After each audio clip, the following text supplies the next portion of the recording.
Perfectionism is a form of self-sabotage. We can never get to this place that we think we can of being perfect at everything at all times.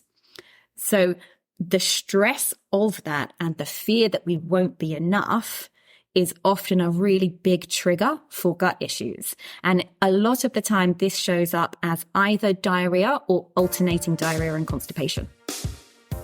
Welcome to the Radical Health Rebel podcast. I'm your host, Leigh Brandon. This work started for me several decades ago when I started to see the impact I could make on people, helping them to identify the root cause of their health problems that no doctor could figure out, including serious back, knee, shoulder and neck injuries, acne and eczema issues, severe gut health problems, even helping couples get pregnant after several IVF treatments had failed. And it really moves me to be able to help people in this way. And that is why I do what I do and why we have this show. In this week's episode of the Radical Health Rebel podcast, entitled Biochemical, Emotional, Energetic and Structural Aspects of Gut Health, I spoke with Samantha George, a functional nutritionist and Czech professional, about her gut health journey, both personally and professionally.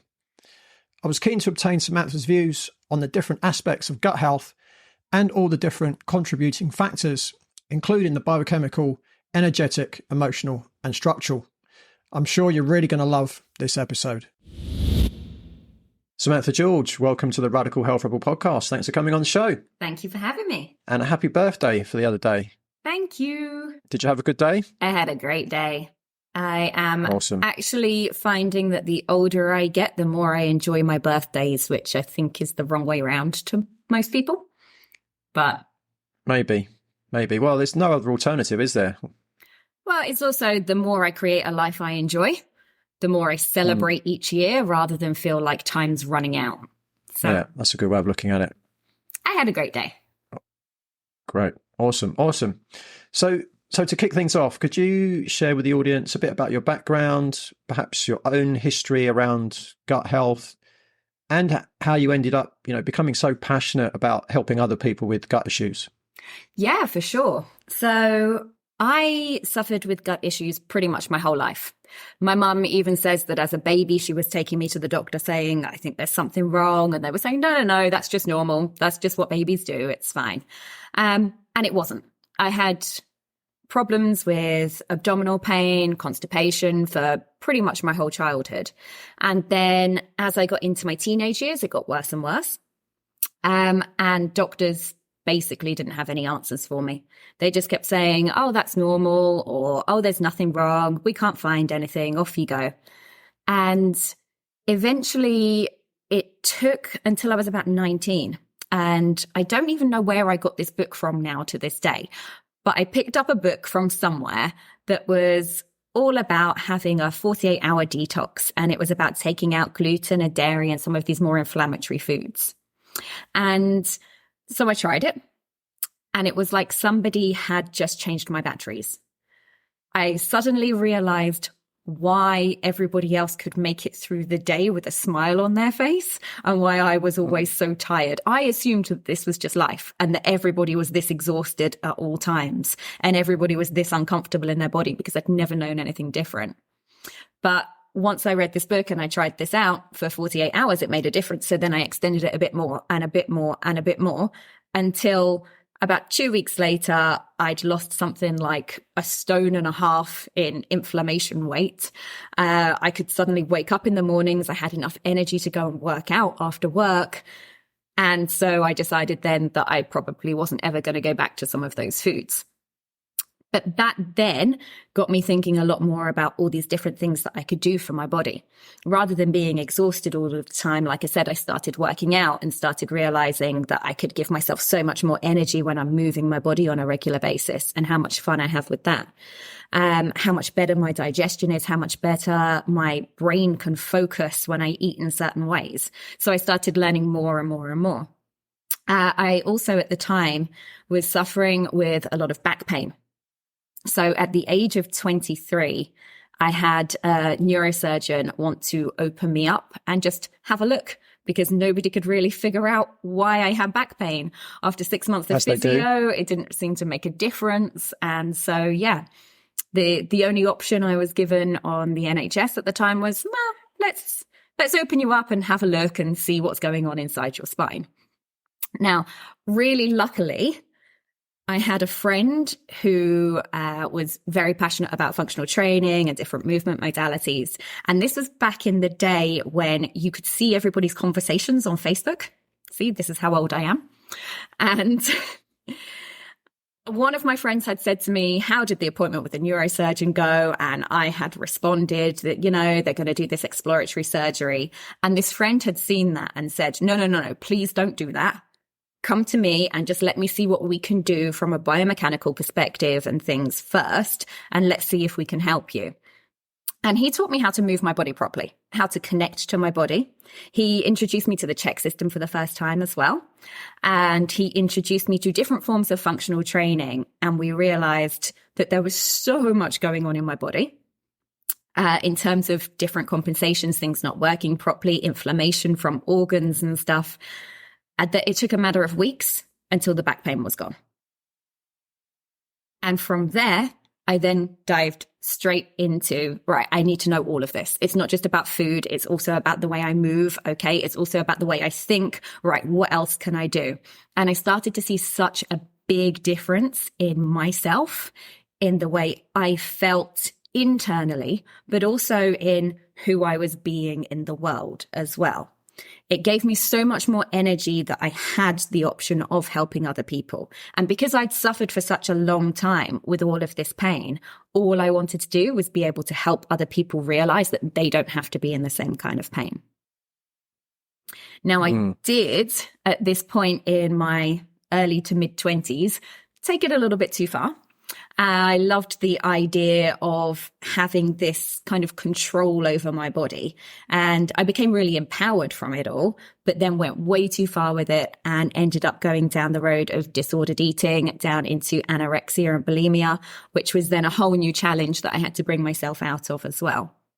So that's when I really started taking a lot of the more holistic approaches a lot more seriously as well, and realizing that it's not just about the way I move and the way I eat, but also everything I'm telling myself, the thoughts, all of the emotions that are going through my body as well, and what an impact that has. And as the years have gone by and I've been able to train in functional nutrition and I've worked under different functional medicine mentors and things like that, I've just learned more and more and more about my own issues, which have helped me to be able to learn, to be able to help more other people. And now, sorry. Go ahead. No, go ahead. So now I work online with people all over the world, helping them to be able to work through digestive and hormonal issues. And I work on a retreat here in Mexico for nervous system regulation. Great. So at the time you went to see a Czech practitioner, what were you doing work-wise? I was managing gyms at that point. I was working in sales and management roles in gyms. I was working shifts. I was eating whatever was around and convenient. And I was wearing heels every single day of my life and then wondering why I had back pain. Right. So you're working in management. Mm-hmm. You went to see a Czech practitioner. You read that book that kind of really started the journey. What was the next step for you? That's when I started looking a bit more at why I felt so stressed. And this is when I started to realize that I was, I think around this time, maybe 23, 24. And I was working jobs that I didn't particularly enjoy because I wasn't aware that you could enjoy your job at that point. Everything I'd always seen in my life was that you work to earn some money. And that's what you do. You don't get to enjoy it unless you're one of the really lucky ones. Most of the time, you just have to sacrifice. And I started to think about what I really wanted to do. And the fact that I'd worked in gyms for quite a few years at that point, I'd started as a student just working part-time to be able to get free gym membership, to be honest. And then from there, ended up just in health clubs for quite a few years. And I realized it was because that's the environment I like to be in. But I was always kind of envious of all of the trainers but for some reason assumed that that was something I couldn't do. And so I got to start questioning some of that and thinking, right, what do I want my days to look like? What do I want my life to look like? What kind of skills do I have that I can help people with, but without depleting myself as well? And so around that time, I had actually left the gym management and decided I didn't want to do shift work anymore. So the first thing was that I went to work in events instead. It was a terrible idea. 9 to 5 in an office does not suit me. I learned that very, very quickly. I became the person who makes tea for everybody just so I could run up and down the stairs 5 times in the day because I could not sit still at all. So I realized then that no, this isn't for me. I want to go back into gyms, but I want to be doing the roles that I want to be doing. And at that point, the universe stepped in quite nicely and made me redundant. I had a holiday booked and I managed to find a personal training course that fit perfectly between my last day of work and the day that I went on holiday.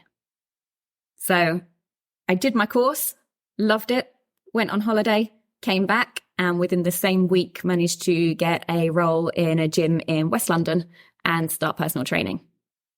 And at first it was amazing because all of these things that I'd been telling people for so long, suddenly people wanted to listen to me and were actually willing to pay to listen to me as well. So you started off as a trainer. So I'm guessing at that point, you probably weren't doing much in terms of helping people with gut issues at that point. Would I be right? Actually, it didn't take that long to shift from the physical movement side of things into the nutrition and gut health side of things, because most of my clients at that point were middle-aged women who had a lot of inflammation going on. So they were all people who were coming to me because they wanted some kind of change in body composition, which is generally what happens in gyms for trainers, or people who had chronic pain that they wanted to get out of. They were the two people I was working with. And for both subsets of people, I found the same thing was happening. They were both under so much stress that they were causing a whole lot of inflammation within their bodies, which was being expressed in different ways. For some people, it was excess body weight and fatigue. For other people, it was chronic pain, but the root was the same. So I think it was probably only about 6 months after that I'd got my nutrition qualifications and started working with people from a deeper perspective. And within a year, I'd gone through the check training as well of the Holistic Lifestyle Coach Level 1. And so then it became a whole holistic system pretty quickly.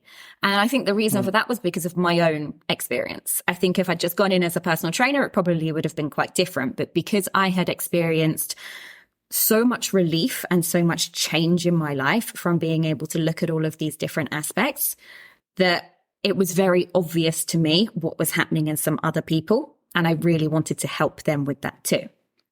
And then from there, I just got to be able to follow different mentors and start training in more and more depth in terms of specific gut stuff. Yeah. So obviously you're from the UK originally, but you live in Mexico now. That's right. What prompted you to make the move? Now, I probably know the answer, but the audience probably would need to know. So I had been working on retreats for a while with a company called Wild Fitness and really enjoying just helping adults learn how to play and helping them with some of the nutrition side of things a bit more there as well on their fitness retreats. And I, at this point, had been working alone for about 8 years. And was kind of getting bored of living alone and working alone, if I'm honest, and started to think about what I truly wanted going forwards and what I enjoyed most about my work. And the answer was retreats. I have also never really been that comfortable living in the UK. I've always had a massive travel bug since I was about 6 years old. I think I started talking about wanting to travel. And so I was regularly taking breaks out to go and travel different places. And every time I went to go somewhere for a longer period of time, I always ended up returning to the UK because the people I love the most are there. So it was like I just kept coming back to my tribe all the time. And then COVID happened. And I realized that I was yearning to be in different places. I was really enjoying the retreat work and wanting more retreat work.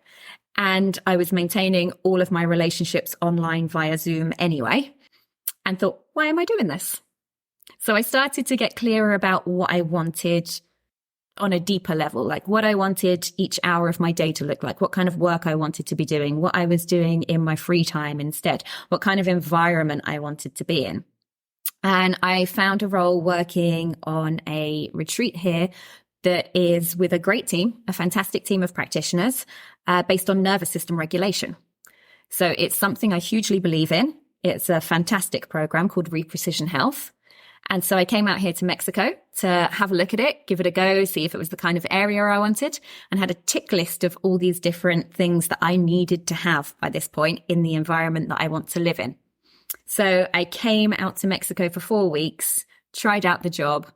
It's tick, tick, tick, tick. And when I was asked if I would return on a full-time basis, I had 2 things that weren't on the list. So I sat with it and thought, can I cope with not having those things? Can I compromise a little here? And decided, yes, okay, this is where I'm going to come out to. And on that very same day, found those last 2 ticks. So everything just kind of aligned very nicely for me. So I'm guessing on your checklist wasn't reliable Wi-Fi. It was not. That's a nice to have, but is possibly asking too much of the area that I live in. No, touch wood. Cool. Awesome. We're doing well. Okay, great. So that's given us a really good overview of you and what you do and why you do it. But let's dig a little bit deeper into what you do and how you work. So first of all, can you explain what holism is and the idea that symptoms can occur due to mental, emotional, physical, and energetic reasons? Yeah, so that's a big question. I like this. The idea of holism is that we are not just one part of our being. We have several different factors that are all feeding into this being that we are. So we have our physical body and our physical structure. And we can have problems that occur at the physical structure, which can cause pain, inflammation, discomfort, whatever it is that we're experiencing, some negative symptoms. But we also have deeper layers of ourself. So we also have an emotional body. And I'm using the terms different bodies. This is a yoga concept, but can be found across a lot of different forms of medicine. And the emotional body could be where a root cause of an issue is, in which case we may experience symptoms in our physical body, but their cause isn't necessarily in the physical body, it's in the emotional body. Or we can go a level deeper than that, and it can be in the energetic body. So it can be the way the energy is flowing. I'm trying to think of a good example for you here. So, for instance, an energy body is very much impacted by our chakras. We have, it's debatable, but let's say the most commonly agreed upon is 7 chakras throughout the body. And these chakras relate to different physical structures, different emotions, different behavioral patterns. So we might have gut inflammation. Let's say we've got alternating constipation and diarrhea, bloating, abdominal cramping and pain, and IBS type symptoms that just don't seem to go. They may improve for a little while, but then they just come right back around again. And this is a key. If we find that we're treating the physical body and we get a bit of relief for a short term, but then something comes back again, that usually means that the root cause is not in the physical body. It's in a different body. So let's say we have these issues and we treat them. We might do pharmaceuticals or herbals or whatever. You might work with somebody to change your diet. It helps a little bit for a while, but then the same symptoms come back around again. That's when we get to start looking at, okay, when do those symptoms occur most? A lot of people who struggle with IBS will say that it happens a lot more during periods of high stress. Their symptoms can actually really dissipate and can even disappear altogether when they don't feel particularly stressed. But when they're stressed, that's when a lot more of the symptoms will come up.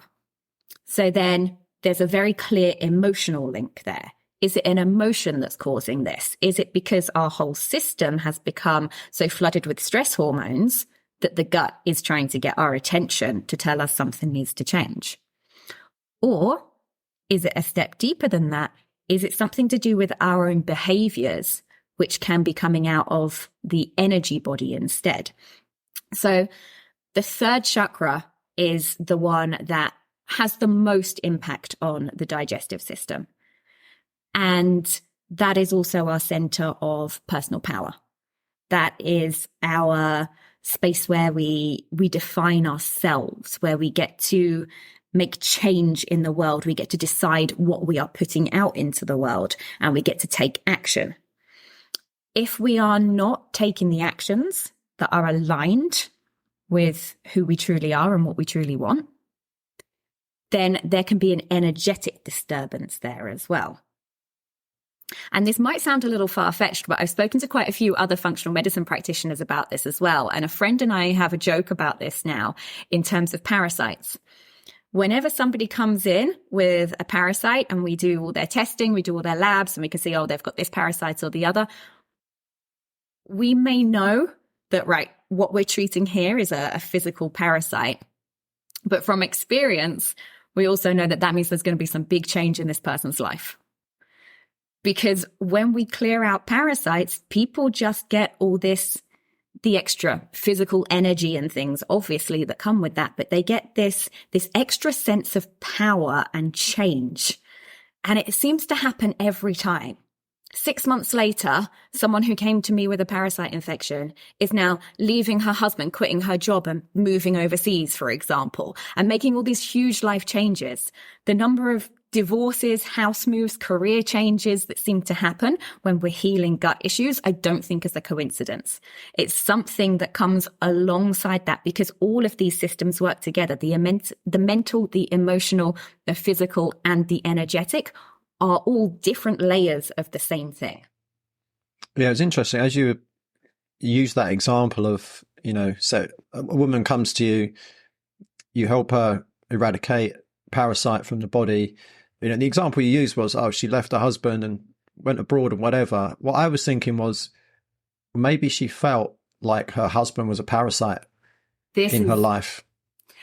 This is exactly where the energetic aspect of it comes in. So parasites in particular are the metaphysical form of a parasite is an energetic parasite. So we can have a physical parasite, like we might have some kind of worm or some kind of fluke, for example, that's eating into our organs, taking our nutrition, taking our nutrients so that the body doesn't have any left. But we can extrapolate that to a much bigger level in life. Where are we allowing people, things, environments, tasks to take our energy when they don't give anything back? And there is always something. Gut issues and boundaries are best friends for this reason. If we've got parasites, we're always taking in parasites. Humans live in an environment that means we're always taking in parasites.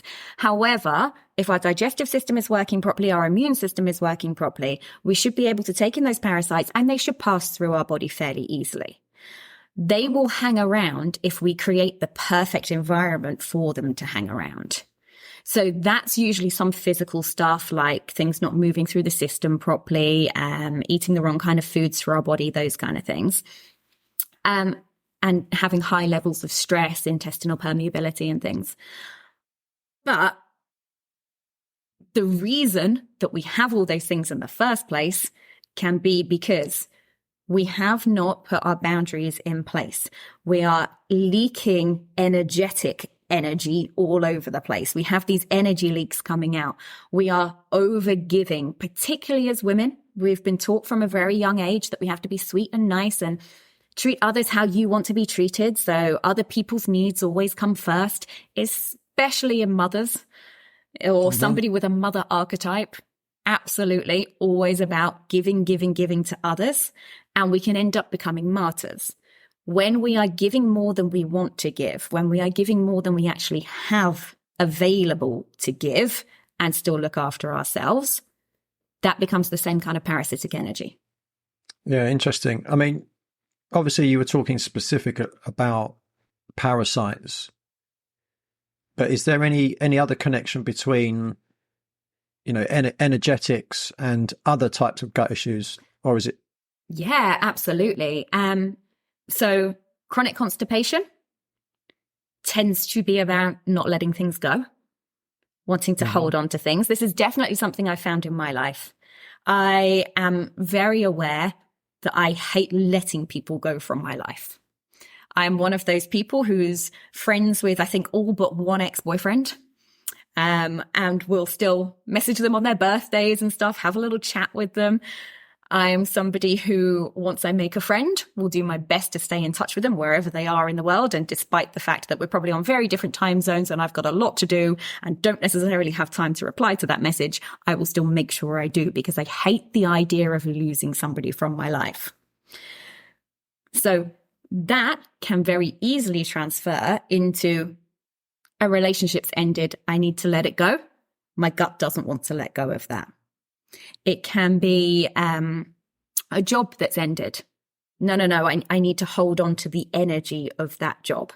It can be any kind of change resistance, essentially. The new thing might still feel exciting, but the last thing we don't want to let go of. We want to hold on to everything and hoard. And that's one thing that we might also notice. If you're somebody who hates getting rid of things, if you're a little bit of a hoarder in your home, often we'll find that that goes alongside gut issues. Hoarding food can definitely be a thing. That's slightly more of an emotional eating issue, which does tie into it as well. But it's this idea of wanting to hold everything and never let go. Then shows up in the gut as, okay, I'm going to hold on to everything and not let go. Yeah. And what about like diarrhea? Would there be an energetic connection that you see quite commonly in that respect? A lot of the time it's fear. It can change. I've seen different things with different people. And that's a good point. I'm saying these as very general terms. It is individual. So it's about tuning into ourselves, our bodies, and being able to work out, what is that emotion there? Where do I feel that particular emotion? What's that? But for a lot of people who suffer with diarrhea, there's a big element of fear. And that can be fear from all sorts of places. It can be like past trauma that the body is holding on to. You might have been in a very fearful environment, a difficult childhood or something like that. Or it can be a fear of not being enough. A lot of the time gut issues come up, and this is where my work crosses over with the nervous system regulation retreat, because a lot of people with gut issues are people who feel like they have to do more. They have to do more all the time. Like nothing is ever good enough. There's a very strong correlation with perfectionism because of that. Like if I'm not doing something at 100% of my absolute best abilities, then there is no point in doing it at all, which means they tend to be yo-yo dieters a lot of the time. I'm going to eat super, super healthy, 100% going to eat for my gut. Oh no. Okay. So I ate something that my gut doesn't like. I might as well just give up for the rest of the week now. Or I'm going to go and I'm going to work out. So I'm going to work out every single day as hard as I possibly can, maybe twice a day, and I'm going to get in really, really, really good shape. And all of these things we do when we try and go 100% at everything all the time and try and be perfect means that we put a lot of pressure onto our system. We have a lot of stress hormones going on. And the message that we're sending ourselves mentally is, you're not good enough. You're not good enough. You're not good enough. We can never be perfect. We simultaneously can never be perfect and are perfect in the way that we are right now. But we can never get to this idea. Perfectionism is a form of self-sabotage. We can never get to this place that we think we can of being perfect at everything at all times. So the stress of that and the fear that we won't be enough is often a really big trigger for gut issues. And a lot of the time this shows up as either diarrhea or alternating diarrhea and constipation. Interesting. And what about bloating? Is there an energetic connection that you've seen there? Bloating, I see a lot of physical aspects of. The energetics, I haven't pinpointed it to one particular thing yet. Like I said, everybody's very different. So I think with any of this stuff, don't take my word for it. What I would like to invite the listeners to do is to tune into their body and just start thinking of their emotions of, where do I feel this? Where do I feel that? Where do I feel this one? What could bloating mean to me? When does it happen most frequently? For me, for example, I get very bloated when I get overwhelmed. For me, it's overwhelm, when I've dug down into it, tends to be me not putting in place my boundaries. So back to the boundary thing again of me giving too much, not stating, no, this is all I can do. Overgiving, feeling like I'm being pulled in a million different directions at once, which then gives me a sensation of overwhelm. Now, sometimes that is enough in itself to make me bloated. Sometimes that will then trigger an emotional eating episode, which will then cause the physical aspect of bloating. This is what I mean by they tie together. Sometimes it's solely energetic. Sometimes it's happening on all the different levels at once. But when we think about it, it makes sense because bloating is about making ourselves bigger, whether we're holding on to gas, air, water, whatever it is, we are making ourselves bigger. We are extending our boundary. If the outside world is not a safe place to be, or if the outside world is just asking so much of us, then it makes perfect sense that we are going to stay, right, if I'm here, the world is out there and the world is difficult. I need more of a buffer between me and the world. I need more space between me and the outside world to be able to feel safe. And this is a big thing that comes up with weight loss as well. People who struggle to be able to lose weight, whether it's muscle or body fat or just general size, doesn't seem to make that much difference. But it's just this idea that outside is unsafe, inside is safe. I need a bigger and bigger and bigger buffer in between me and the outside world. Julie, a 47-year-old who works in computer sales, came to see me complaining of lifelong irritable bowel syndrome, which included severe abdominal pain and bloating, loose and very frequent stools, along with hot flushes, menstrual brain fog, and low energy, which affected her work performance. After taking a comprehensive history, plus running some labs, I discovered that Julie had a parasite infection, which may have been causing the loose stools, a methane-producing bacterial overgrowth that was almost certainly causing the abdominal bloating and pain, a leaky gut, low levels of digestive enzymes, as well as eating too many high oxalate foods on her vegetarian diet. So Julie reduced the high oxalate foods from her diet, plus she took a broad-spectrum antimicrobial supplement to help with the parasites and the bacteria in her gut, probiotics to increase her good bacteria and help repair her gut lining. She also took prebiotics to help feed the commensal bacteria, digestive enzymes to improve her digestion, and herbs to help clear the toxic lipopolysaccharides from her system produced by the overgrowth of gram-negative bacteria. At the end of the program, Julie reported that her health had never been better. In her own words, the improvement is staggering. The abdominal pain and bloating was gone. Her stools were back to normal. Her energy was up. She no longer had brain fog or hot flashes, and her immune system had improved as she no longer suffered from frequent bugs and colds. If you're suffering like Julie was and you want to get to the root cause of your problem, you can arrange a consultation with me at bodycheck.co.uk. That's BODYCHEK. And if we're a good fit, I could help you achieve the same kind of results as Julie. Now, back to the podcast. Yeah, I've certainly seen that over the years as well myself. What in your experience would you say is the main emotional aspects related to gut health? I think it can show up with any emotions, to be honest. So like I said, fear is definitely a big one that most people feel in the gut. However, looking at why we have that fear in the first place is the most important thing. So, like I just said in the last example, if the fear is that the outside world asks too much of us, that's still a fear. If the fear is I'm not going to be good enough, that's a fear. we tend to not always tie the mental and the emotional together. So I found this a lot when I'm working with people. They can identify these thought patterns of, oh no, I need that to be 100% before I can do it. I need to make sure that I'm perfect at everything, but they won't necessarily tie that to fear. When we dig down a little bit deeper into that, why do you have to be perfect at everything? Because there's a fear of rejection, there's a fear of judgment, there's a fear of something there.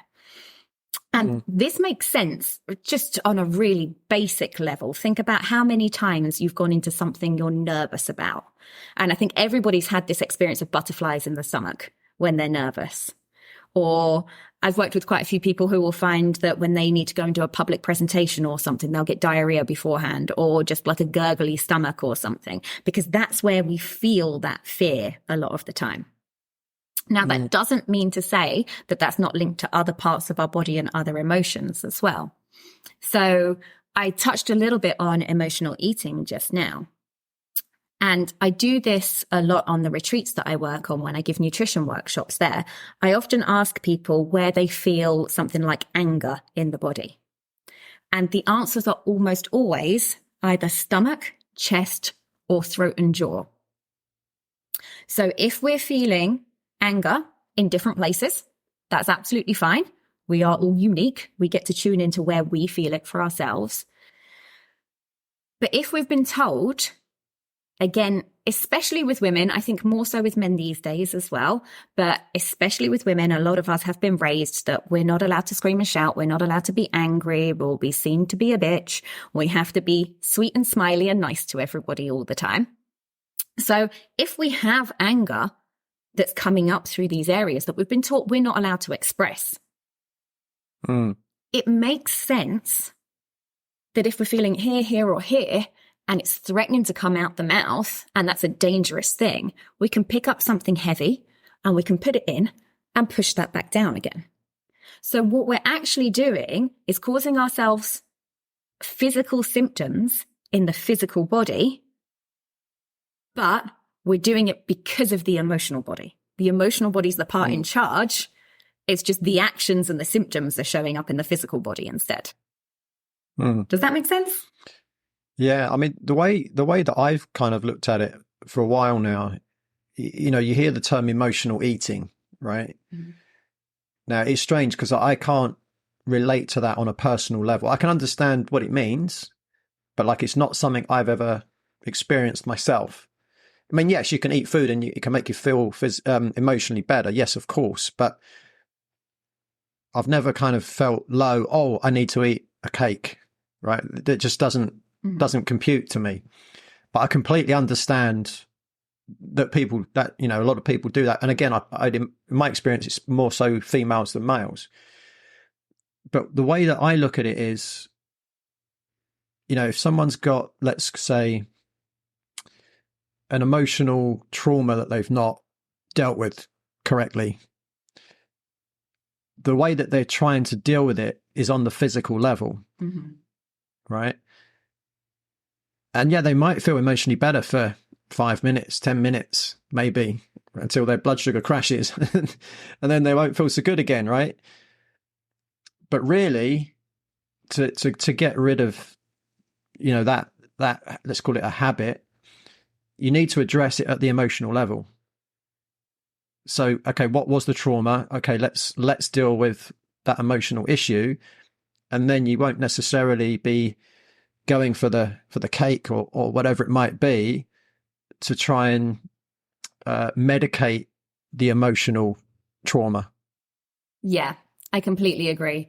I have a way that I've developed to work with emotional eating with clients, and a lot of it has come from my own study for myself. Like I said, I went down the road of going far too far into the nutrition and movement stuff when I was younger, and I had years of anorexia, bulimia, which then led into just lots of yo-yo dieting, emotional eating, just a very dysregulated relationship with food for a very long time. And so I completely get this from my own experience as well. And there tends to be two things that happen with emotional eating.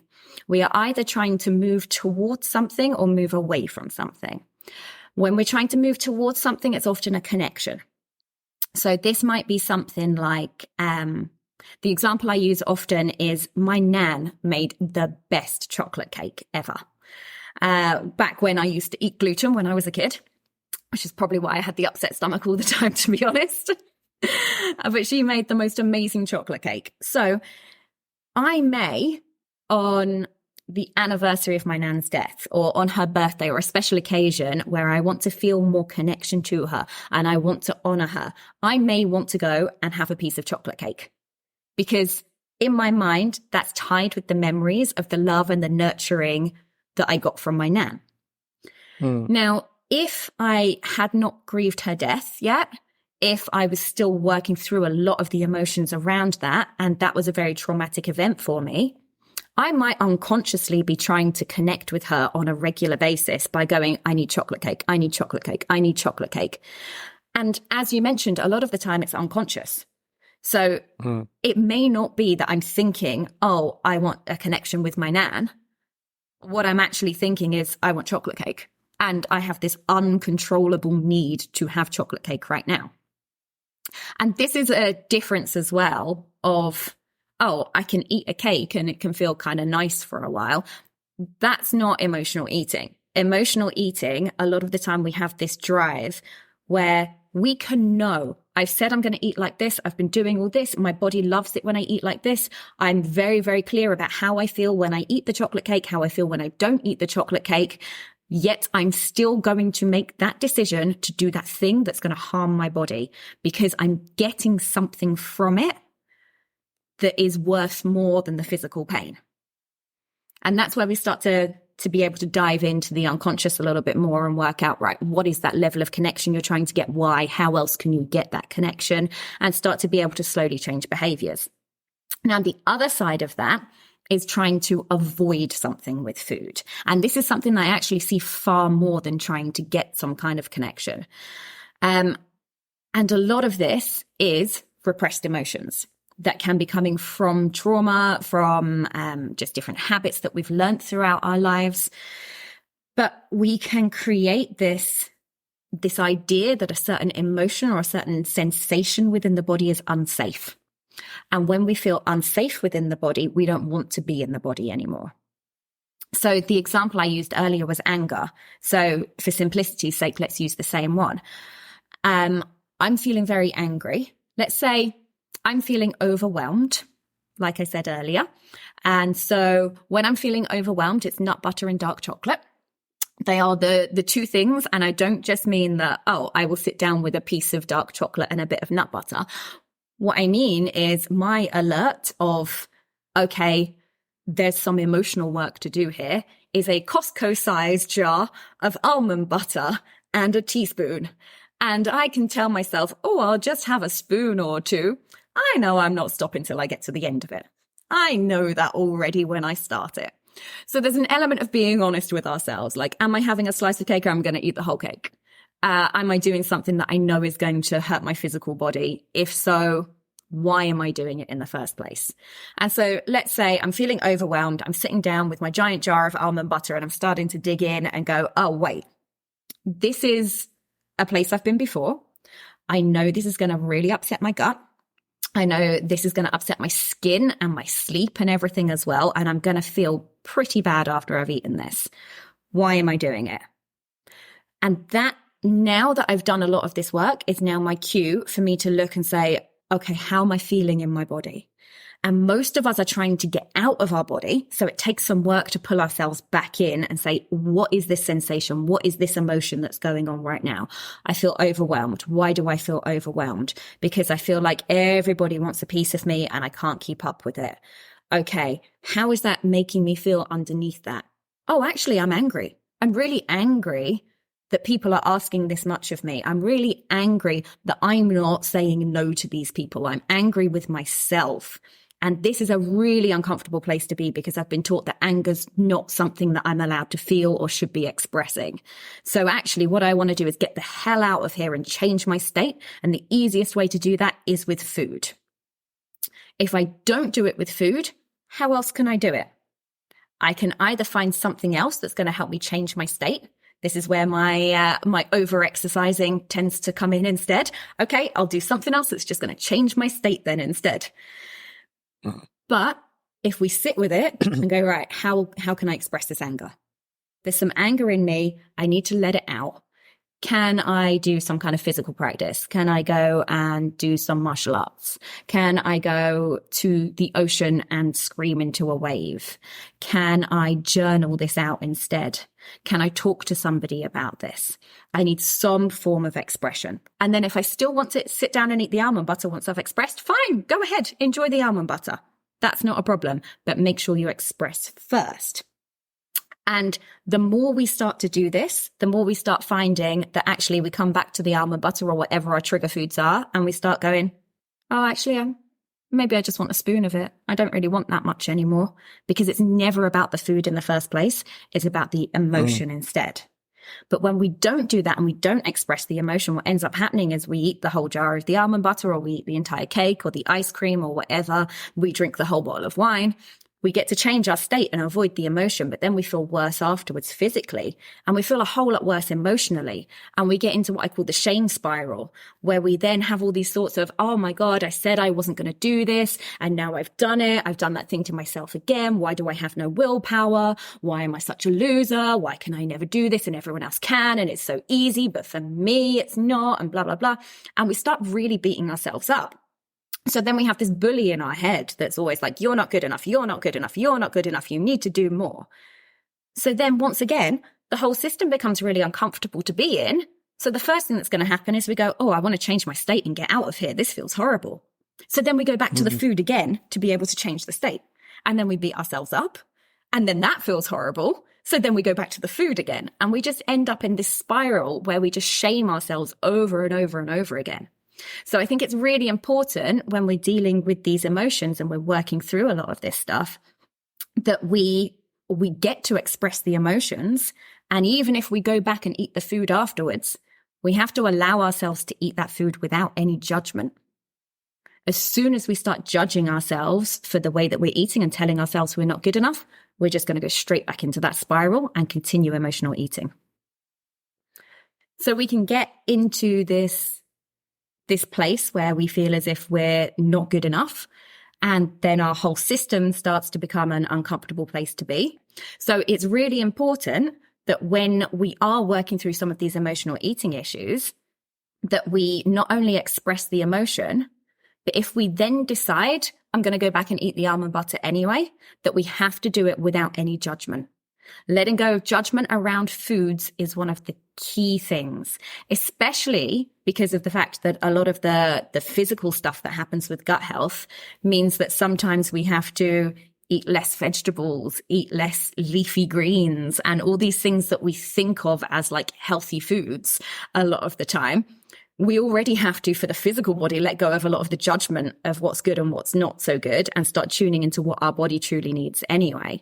So if we can extrapolate that into the emotional eating too, at times when we are choosing to eat something that may be harming our physical body, that our physical body doesn't want, but knowing why we're doing it and knowing how to get out of it, rather than just telling ourselves we're not good enough and judging ourselves for it over and over.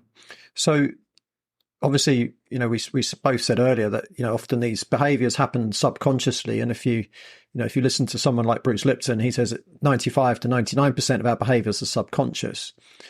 So when you have a client coming to you and they're stuck in that spiral, I guess what you're able to do is to recognize what's going on behind the curtain, so to speak, and kind of bring it to their conscious awareness so that they can go through that process that you just took us through. Yeah, I had a friend come to stay with me at one point last year, and he could hear me working in my home office sometimes. And he said to me, "What do you do for a living? I thought you were a nutritionist." And the reason he said it is because I'd say about 70, 80% of my work isn't about the food. An element of it is about the food, for sure. We get to look after the physical body, but so much more of it is tuning in to what our body is actually telling us. The physical sensations, the mental sensations, the emotional sensations that we get after we eat. What is our gut telling us? What's happening with our body temperature and pulse measurements? What are our organs telling us? There are so many different forms of communication from our physical body that tell us what it needs and what it doesn't need. And the work is actually, I think for most of us, in acknowledging that and building that level of intuition and that level of communication with the body, but then also of knowing why we go against it. Because we're not robots. There is nobody who is going to say like, okay, these are the foods that I know suit my body. I'm going to eat like that 100% of the time. I'm going to sleep perfectly. I'm never going to drink alcohol. I'm going to move at the perfect intensity for my body every day and all of these things. We're humans. We have so many more aspects to us than that. So we are never going to robotically just follow something in a linear path. That's not how we work. Instead, what happens is we go, most of the time when I start working with people, we do all this work on building up these communication systems, and people are like, oh, wow, this is the food that my body wants. That's amazing. Oh, I didn't realize it needed that much protein or that much carbohydrate or whatever it is. Right. Okay. Now we're stabilizing blood sugars and things. Great. I'm feeling a whole lot better. And then they get to this point where they go, right, I know exactly what my body needs. And they choose to do the exact opposite for a period of time. And then they get really frustrated with themselves. And this is where I get to help them work through that and figure out that actually that's because there's a different level of the self coming in now. The body's got everything it needs. It's getting its nutrients aboard. Now we get to start looking at why this stuff happened in the first place. Why did the gut stuff happen? Why did the bacterial or the fungal overgrowth happen in the first place? Oh, because of my behaviors. Right. So let's start looking at the behaviors instead. Let's start looking at the thoughts that are going into those behaviors. Let's start looking at the emotions that we're pushing down instead. And all of that then starts coming together to help calm the whole nervous system, help the gut be able to do its job properly. And most importantly for me, help us become healthier and happier beings. Yeah. Yeah. It's interesting. I know, working with clients, sometimes that kind of thing happens where, you know, they're doing well and they go off the wagon, and, you know, and you say to them, so why did you do that? And they look at you with a blank look on their face and they say, I don't know. And then you say, so was that conscious decision or subconscious? And they're like, oh, it must be subconscious because I don't know why. It's like, well, there you go. So then you have to kind of look into, okay, so what's happening on the subconscious level?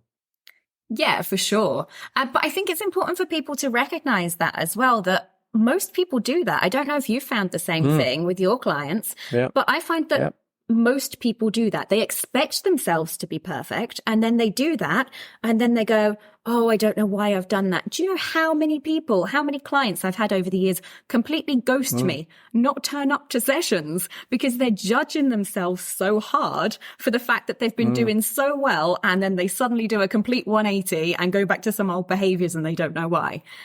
But that's part of it. That's just the next step. That's part of the healing process is right now, let's undo some of this stuff so the parasite doesn't come back or whatever it is we're working on. Yeah. Yeah. When you were speaking earlier, I was thinking, you know, you were talking about people use food, you know, to cover an emotional issue. And as I was thinking it, you said the word wine. I was thinking, obviously, people use alcohol as well.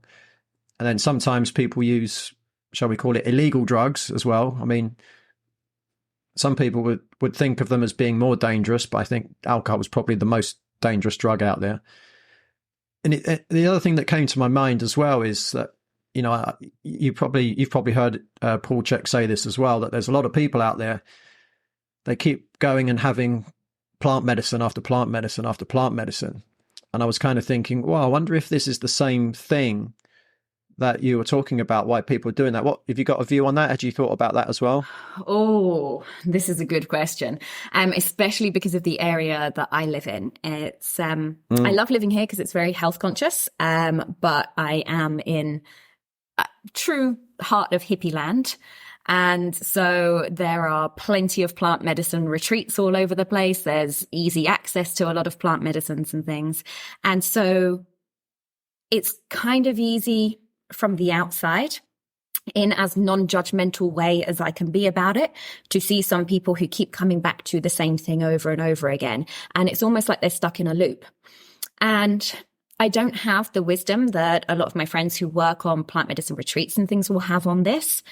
I'm just answering this based on the people that I have worked with, and the people that I have witnessed go through some of this, and my own experience with plant medicines, is that it can be a similar thing in that it gives us a form of temporary relief or temporary connection to ourselves, connection to something bigger than ourselves.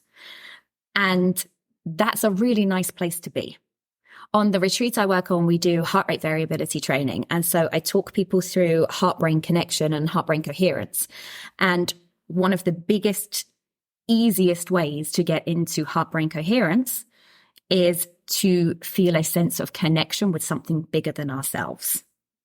So being in nature, looking at the stars and thinking about how minuscule we all are, which is kind of akin to what a lot of us experience with plant medicines as well, that connection to something greater, to the earth, to a spirit. And that feels amazing at the time. The work always, for any kind of retreat, the work always comes in taking that information back and integrating it into our everyday lives. It's, if you want to be a monk who goes and lives in a cave somewhere and meditates all day, then great, fantastic. Most of us don't want to do that. So most of us need to learn how to keep that level of meditation or that calm or that sense of connection, whatever it is we're looking for, in our daily lives, whilst dropping the kids off at school, whilst working for an angry boss, whilst sitting in traffic, these kind of things.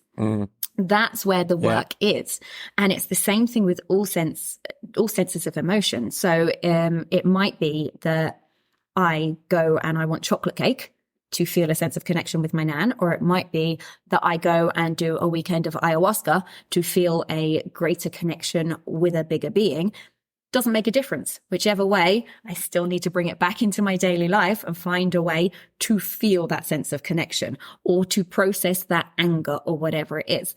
And that tends to, I have heard of people who have amazing big changes from plant medicine, but from what I've seen, it tends to be still about taking the small steps. Like, this is what I'm going to do this week. I'm going to practice it again this week. Oh, yep. Okay. It all went to shit and I have to start again. Let's practice again this week. And today I get to do the same thing again until we form new habits. And that starts to then be part of who we are instead. Yeah, I like that. Yeah, the reason I guess I thought of it was when you said people like to change their state. When they're not feeling good about themselves, they like to change state. And obviously, whether it's alcohol or whether it's, illegal drugs or plant medicines, you're each of those are going to change your state, right? So that's kind of what brought it up. But you went at it from a completely different angle as well, which I really like, actually.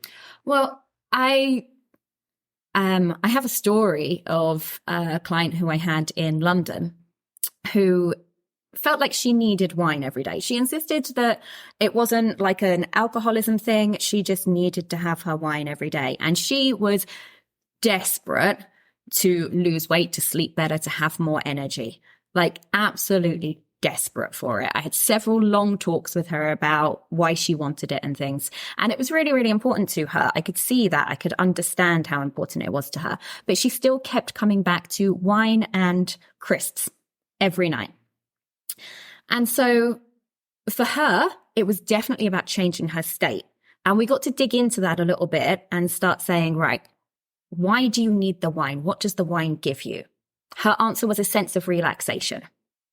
So we said, okay, why do you need to relax? Because I need my me time. The wine basically signals my switch off from work and my time for me.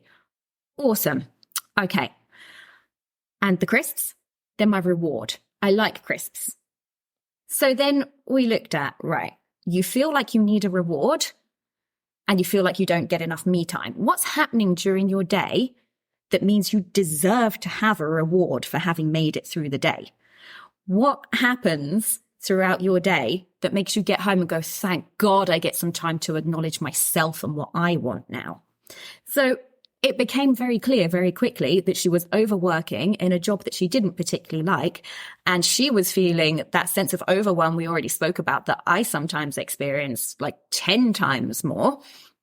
And so when she was getting home each day, the wine had started to signal, it's okay, you can relax and let go now, and you cannot be in that place that you don't like being anymore. So together we started to work, okay, what else gives you a sense of relaxation? What else could give you that same signal of end of the day? And she said to me, oh my God, I absolutely love baths. I love like big bubble baths with loads of petals and scented candles and these kind of things. So for a while, we said, great, when you get in each day, go and run yourself a bath, pour yourself a glass of wine still. We don't want to take away your coping mechanism. You still get to have the glass of wine, but take it to the bath with you. And then see if you want another glass afterwards or not. See what happens. And then from there, she started to also say to me, do you know what? I'm really enjoying yoga lately. I'm really enjoying meditation. I'm going to start doing some of those as well. And naturally, over time, she needed less food and she completely stopped drinking altogether at one point because she didn't want the wine anymore because she had different ways of changing her state while still acknowledging that all of this was only necessary because she was doing something she didn't like during her day. She put together a plan as to when she could leave her role and when she could retire and things as well. And in the meantime, this was what. So I think that's probably more the way you were thinking about adjusting states as well. Yeah, it's a good story. Good story. So moving on, what about the main biochemical aspects of gut health? Yeah, so this is where we get to look at the physical stuff that everybody automatically thinks about when it comes to gut health. So this is where we start looking at, right, what's actually happening in terms of gut transit time. How long does it take for food to be able to move through your system? Do you have bacterial overgrowths? Do you have fungal overgrowths? Do you have a parasite going on here? Is there something else going on within the cells themselves? Is there intestinal permeability, for example, or leaky gut syndrome? Same thing, just different wording. And if so, where has all of this stuff come from? Because there's a lot that we can do to help that initially. And a lot of the time, particularly if we have an infection or an overgrowth, then there are herbs that we can go in with. There are certain supplements that can help us to get a level of relief that we may need before we can start making changes. So it's, in an ideal world, this whole holistic view works perfectly, and we can start working through things with people and saying, okay, let's change this, let's do that instead. But to be able to make changes in our lives, we need an element of energy. So if, for example, when I was 18, 19, I was overweight with atrocious PMS, clear thyroid issues, completely exhausted all the time, and somebody came to me and said, all right, let's make these mental changes. Let's change the way you think about yourself. Let's change your attitude towards the day. I wouldn't have been able to do very much at all because I didn't have the spare energy to be able to make any of these changes. What I had to do first was treat the physical body and look at what was going in and out of my physical body first so that I could build up enough energy to then be able to start looking at these other things and make sure that it doesn't happen again further down the line. And I think this is why, circling back to what we were saying at the beginning about people making big changes with parasite infections, I think this is why. I think people have been so low energy for so long and in survival mode in their brain for such a long time. Our limbic system's got this chronic sense of unsafety at all times. It's not going to let us think about the future.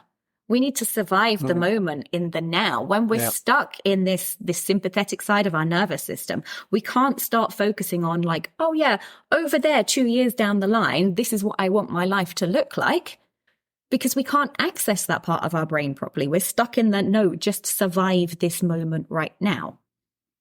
And so sometimes what we need to do is go in and clear out some of that and reduce some of that inflammation and be able to help the gut to be able to work properly. So that then has an impact on our neurotransmitters, which changes our mood completely. It then also has an impact on our nervous system so that we stop living in this fight or flight mode all of the time. It then also gives us so much more energy. It allows us to absorb more nutrients from our food so we can create more ATP. So our cells work better all the time. And then when we have all of that, we start to generally feel a lot happier anyway. I always say that there are people, obviously we all have emotions and we get to express emotions, but there are people who generally have quite a positive outlook on life, and they're usually quite healthy people. And we usually find that people who look after their physical body and their mental health pretty well will be generally quite positive, quite optimistic people. And that's not a coincidence. That's not because they were born that way or because they were raised that way. It's because our system has enough energy in it to allow us to start looking to the future, to allow us to have positive moods, to allow us to be able to interact with other people without it feeling dangerous, for example. And so we start to become generally happier people with access to changing different parts of our lives. Leah was a 27-year-old who worked in insurance. Leah had never made much of an effort to eat healthily, and she loved chocolate. Before the age of 27, she ate whatever she wanted, and she managed to maintain a very healthy figure and a completely clear skin. So it was a big shock to her when she broke out for the first time in her life, just months away from her wedding. Leah was in a panic because she didn't want bad skin on her wedding day. After testing, it was found that Leah had a minor dysbiosis and a parasite infection that may or may not have been causing health issues, as sometimes parasites can be present without causing problems. I advised Leah on her nutrition and lifestyle and helped improve her gut microbiome. A few months in, there was some but not much improvement in Leah's skin, and she was in a state of panic. At that point, I tested for heavy metals, and it turned out that Leah had very high levels of mercury in her blood. When explaining the potential causes, I mentioned that fish, especially tuna, has mercury in it, and it turns out that Leah had eaten tuna for lunch every day for years. I advised Leah to use liposomal glutathione to help remove the mercury from her blood, and in a matter of weeks, Leah's skin was back to normal. If you would like to achieve the same kind of result as Leah, you can now follow a comprehensive step-by-step guide in my brand new book, Eliminating Adult Acne for Good, available now from all major online bookstores and via my website at www.bodycheck.co.uk/books. Yeah, the other thing I'll just add to that as well, when you're in a state of fight or flight, it's very difficult to be in a position to even think about helping other people, right? Because again, you're just trying to survive. So when you're trying to survive, you're in fight or flight, you just want to survive, right? You just want to get away from that lion, right? Although you don't, because I know you like lions, but that's another story. So I'm going to die. But, yeah, but, you know, when you're in a position where, you know, you're well fed, you've got, you know, good exercise practice, you're getting to bed on time, you're financially in a good position. Now you can say, well, I'm in a good position. Now who can I help? Right? So you can make the world a better place. But if you want to make the world a better place, you've got to look after yourself first. Absolutely. And this is what brings us back to the whole boundary issue again, because a lot of people, women in particular, think that they are doing a service to the world by doing everything for everybody else all the time and not looking after ourselves. And actually, we're not. All we're doing is putting out that kind of martyr energy that's full of resentment all the time instead. And we're depleting ourselves from doing it. We're taking away our own sense of power and change. And I'm sure all of us have experienced at some point somebody telling us we should change something. Like, have you ever had somebody who says, oh, you should do this way. You shouldn't be doing that. You should do this. And the instant reaction to that from most of us is, shut up. I didn't ask you. And so we are reluctant to listen to anything that they tell us most of the time, because they've just come in from nowhere and told us that we should change something. However, when we see somebody who is living the life that we want to live, who is embodying everything that is of value to us, and we can look at them and say, that's who I want to be, we automatically go to them and say, how do I do this? What do I do to get there? How can that happen? Because we're inspired rather than because we've been told to do something. And so the best thing we can do to help the rest of the world is do what lights us up.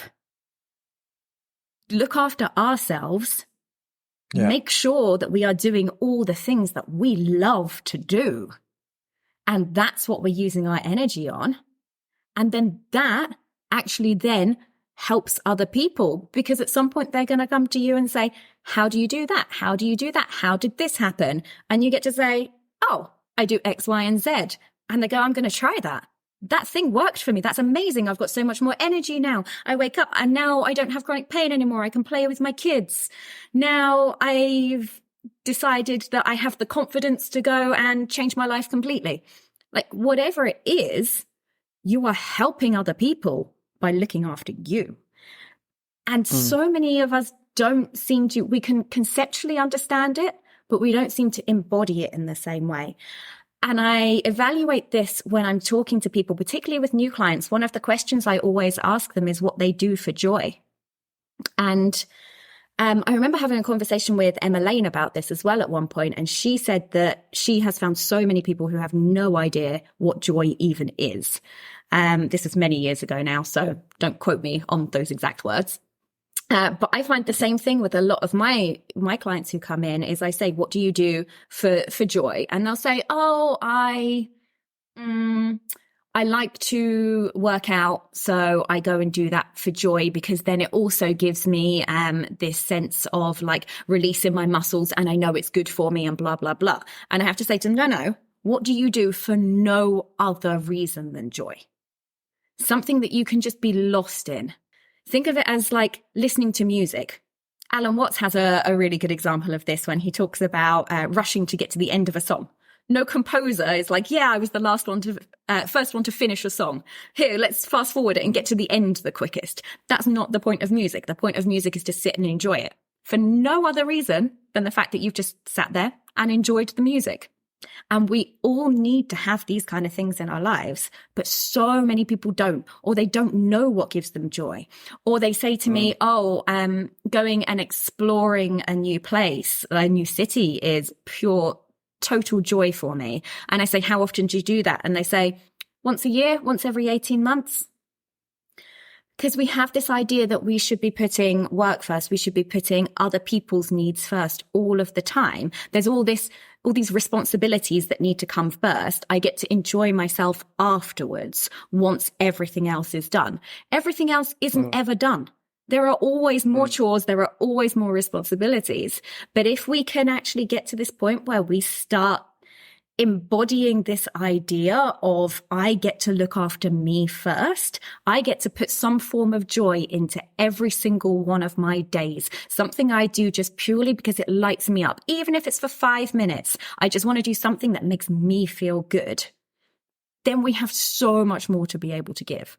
And most of the time then as well, even when it comes to things like chores and work and responsibilities and stuff, we get it all done so much quicker because we've got much better mental focus, much better clarity, much better physical energy. So actually we zip through all of that really quickly and then have even more time for joy too.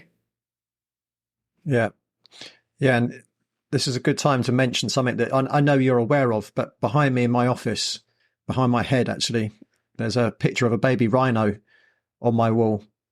And that is one of my power animals, and it's there to remind me to have joy every day.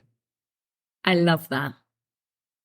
I have, I don't know if you can see it. I've got a tattoo just here. It says, so alegria, only joy. Muy bien. That's actually Portuguese, but. Okay. Muito bom. Very good. Yeah, trilingual. Can you say anything other than very good in everything? Très bien. Yeah, no, my language skills aren't great, but I like to learn how to say hello and thank you in every language of students I have. So, but anyway, that's by the by. One of the things that you were talking about as well just now as boundaries. Mm-hmm. And, one of the things I know we both see in clients is particularly females, particularly mothers, putting everyone else before them, which is kind of what you were saying. And one of the things that I always try and get across to them is to also remember that, your children watch what you do. They don't necessarily listen to what you say, but they watch what you do. So if you're bringing your children up to be someone that gives themselves away to everyone else, what kind of children are they going to bring up? And then what kind of children are they going to bring up? So, and I know it can be really difficult, particularly for mothers, because obviously, the mother's role is to nurture human beings. But obviously there has to come a point where they also have to take care of themselves. And one of the things I know, talking to Paul Leendertz, who's been on the podcast a couple of times, is that, what he tends to see in women that give themselves away to other people is that's one of the main causes of breast cancer. Ooh.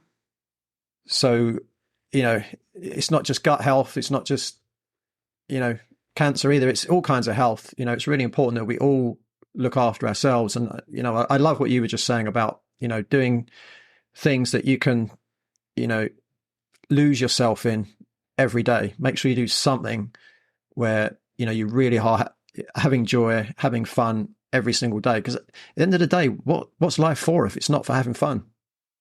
Exactly. We're here for a finite amount of time. So I don't think there's anybody who gets to their deathbed and says, oh, I had too much fun. I should have stopped doing that. And it's actually one of the reasons that I moved here to this area of Mexico that I live in, because for me, and this is where my movement coaching side comes in as well, I consider movement to be play. I am a child when I start to move completely, and I will get totally lost in it. And my checklist of all the different things that I needed in the environment I want to be in, most of them were movement practices. So the environment that I have chosen to put myself in now, as much as it's a challenge being away from the people who I really love in a completely different part of the world on a completely different time zone, is very challenging. However, I am in an environment that makes it so easy now for me to find that joy. I have breaks in my day where I can go, oh, are there any waves in town? Shall I go and surf? Or shall I go to capoeira? Or shall I go to gymnastics? Or there's that dance thing going on. Or my friends are over there at that beach. Shall I go and join them for a little while? Shall I go on a hike? What should I do next? And because I'm in an area that's surrounded by nature with lots of sports and lots of the things that I personally find very joyful, it makes it very easy for me to get all of that joy in each day. Yeah, that's great. And interestingly, talking about movement leads me on nicely to the next question. Mm-hmm. So what would you say are the main structural aspects to gut health? Okay. So we know with the gut itself that there's a link with the vagus nerve. So the vagus nerve is our main nerve for our parasympathetic part of our nervous system. If you guys who are listening don't know about the vagus nerve, it runs from the brain to the gut, essentially, via the heart. So it's almost like our brake on our stress response. We have our accelerator and then we have our brake. And it's our brake on our stress response that brings us back into our parasympathetic state.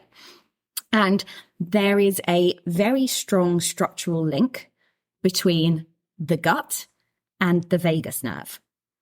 There is a lot to do with our structure and positioning of the body that can have an impact on these things. There's a lot to do with our breathing mechanics. So this is one time when the NHS really shined when I was younger. I did eventually manage to get referred to somebody very high up in the NHS, a very good GI specialist. And they sent me for an MRI on my bowels, during which I had to poop out some gel in an MRI machine. Now, I don't know if you've ever tried to do that lying down. It's very, very difficult. But I was then referred to a physiotherapist for bowel retraining.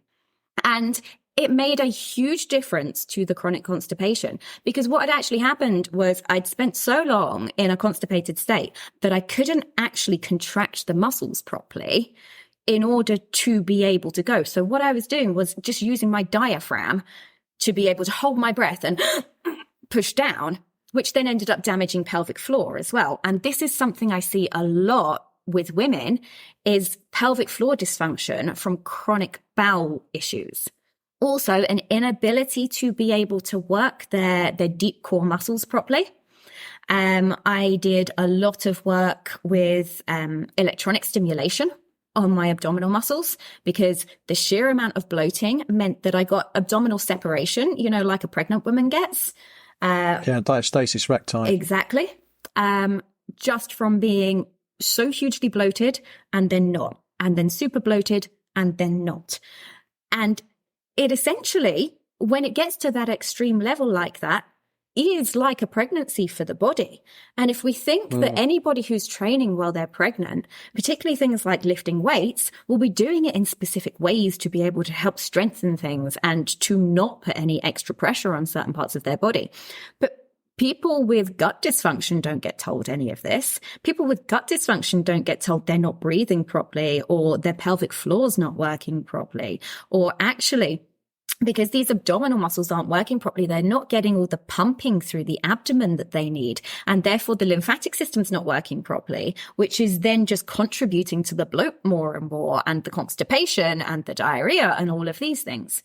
So there's a lot in terms of our physical structure and making sure that our diaphragm is working properly, our rib cage is sitting properly, our pelvis is sitting in the right kind of positions, and the musculature around all of those things are working well in order to be able to get us into the right position. And a lot of the time when people are stuck in this chronic stress response, we find that they end up with this real anterior pelvic tilt. So pelvis starts to tilt forwards a lot. If we're trying to have bowel movements and we're seated on our toilet in this position with our feet on the floor, it actually is not an optimal way to be able to go at all. So if you've got somebody who's been suffering with chronic constipation for the last decade and they have all this tilt going on, they have no choice but to try and just use their diaphragm in order to be able to contract. Whereas if we do certain movements and rehabilitative exercises to be able to bring their pelvis back into a different position, however that may be, it may be to do with foot strength, it may be to do with what's going on with the shoulders, all sorts of things. But if we can actually get them back into that position and then give them something like a squatty potty or a stool to put your feet on when you try and have a bowel movement, actually that then puts us in a position with the pelvis so that you can have an actual full complete bowel movement fairly easily. So that's just one example of how our structural health makes a difference. But it's a very big example. It's a very important thing for people to be able to look at. Yeah, I mean, I had an experience. It's not necessarily related to the gut, but it could be. It could be related to any organ. And I'm going back quite a few years, and I referred a client to a Nuka chiropractor in London, and I can't even remember why the client came to see me in the first place. I can't remember. But anyway, I referred her to a Nuka chiropractor to adjust her upper cervical spine. And I remember I was at home and she rang me and she said, "I've just got home after having my upper cervical spine adjusted." I said, "Oh, good. How did it go?" And she said, "I haven't had a menstrual cycle for about 6 years." And I said, "Yeah." She said, I'm having a menstrual cycle right now." Yeah. Right. So it shows how, if you haven't got the right structure, how that can affect the organs of the body. Obviously, if you rotate the spine, if the spine's not in the right position, then the nerve impulses that feed, the organs, the glands, the muscles, they're sending the wrong signals, right? So that was something that was really, for me, like a real wow, that it can have that big an effect if your structure isn't in the right position, or you haven't got optimal posture.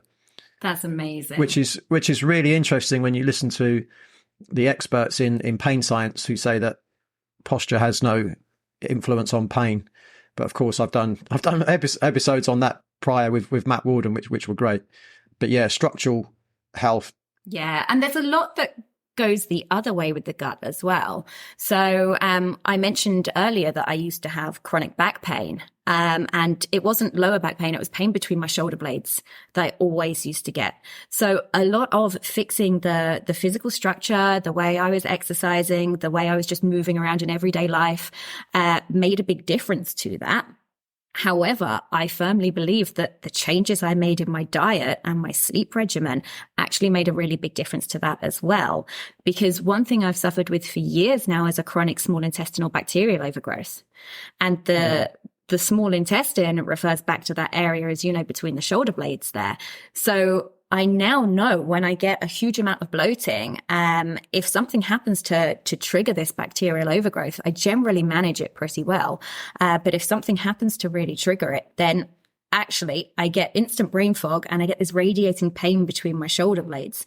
That's not about my shoulder blades or my shoulders or my spine. It's about the fact that my small intestine is going a little bit crazy and sending those nerve impulses out to that area. Yeah. And yeah. Interesting. On the note of SIBO and structural health, actually, I've found a really big difference in myself and in some clients of having body work when it comes to gut health. A lot of the time we think that the physical structure doesn't really have that much to do with it, but having a good quality body worker who can get in and actually do some work on the intestines, on the stomach, whatever it is. I've had clients with hiatal hernias who I've referred to good chiropractors before, who've had a complete 180 in their symptoms just from being able to adjust the positioning of the stomach there. I've got a great woman out here who does work on my intestines to be able to get rid of any little nodules that build up in there. And that's made a huge difference for me. They do say that a lot of the SIBO research now actually says that, yes, body work on the organs is one of the key things we need to stop SIBO from returning as well. So I think the research is starting to put a lot of this together. And I think we're seeing more and more people talk about all these different levels of the body and levels of health and how they all work with one another. Yeah, I know the Burrell Institute, they train people in visceral manipulation, and they're really good for working with people with SIBO. So I always try and refer people, if they're going through SIBO and they're not really getting great results, then it could well be structural, and a Burrell person would be the kind of person I'd probably send them to for if I felt they needed visceral manipulation. Yeah, agreed. So just to kind of finish off, main last question: how do we incorporate these factors that we've discussed today into our healing journey? Ooh, good question. Slowly would probably be my answer. I think just having the knowledge that not everything is about just the physical, although the physical is very important, is step number one. And getting to really communicate with the body, understand what the body is trying to tell us, when it has good reactions, when it has bad reactions. We, as busy humans, tend to attribute different sensations to the external world a lot more.